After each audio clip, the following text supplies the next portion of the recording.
மருந்தினை ராமாவென்னும் செம்மை நாமம் தன்னை கண்களில் தெரிய கண்டே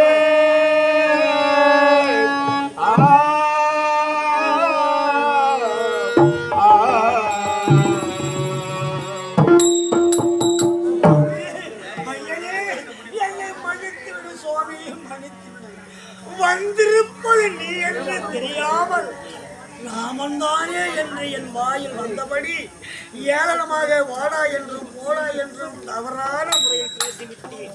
நான் பேசியது தவறுதான் சுவாமி. ஐயனே, இனி நான் வாழக்கூடாது. உன் பாதார விந்தத்தில் நான் சேர வேண்டும். என்னை ஒரு ஆதாரமாக ஏற்றுக்கொள்ளுங்கள். இந்த வாழைக்கு மோட்சமடையுங்கள்.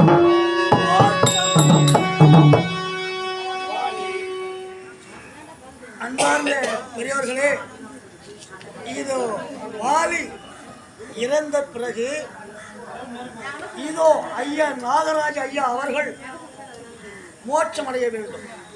இந்த வாலி எப்படி மோட்சத்தை அளிக்கிறாரோ ஐயன், அதே போன்று இந்த பகவான் அவருக்கு மோட்சம் அளிக்க வேண்டும்.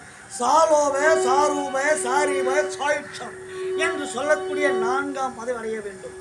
இங்கே வாலி உயர் திறந்ததும் இங்கே கூடியிருக்கும் பெரியோர்களும் தாய்மார்களும் இளைஞர்களும் அனைவரும் ஒருங்கே வந்து இங்கே எள்ளு தர்ப்பணம் செய்ய இருக்கிறார்கள்.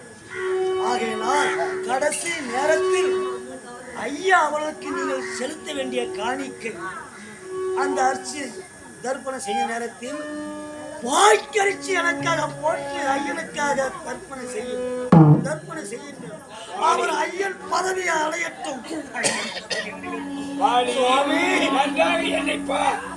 ஒரு நேரத்தில் வைகுண்டத்தில் நான் இருக்கும் சமயத்தில் தேவர்கள் முனிவர்கள் எல்லோரும் வந்து என்னிடம் முறையிட்டீர்கள்.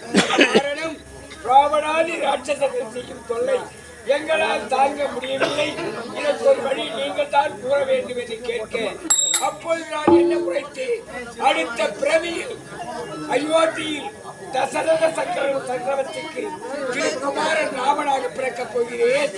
சங்கு சக்கரங்கள் பரதன் சத்ருக்கனாக ஆதிசேடன் தம்பி லட்சுமணனாகவும் என் மனைவி லட்சுமி மிதிலையின் ஜனகருடைய மகள் ஜானகியாகவும் பிறக்கப் போகிறார்கள். நீங்கள் எல்லோரும் வானரங்களாக மலை அடிவாரத்தில் வசித்து வாருங்கள், உங்களுக்கு காட்சி தருகிறேன் என்று நான் அங்கு கூறினேன்.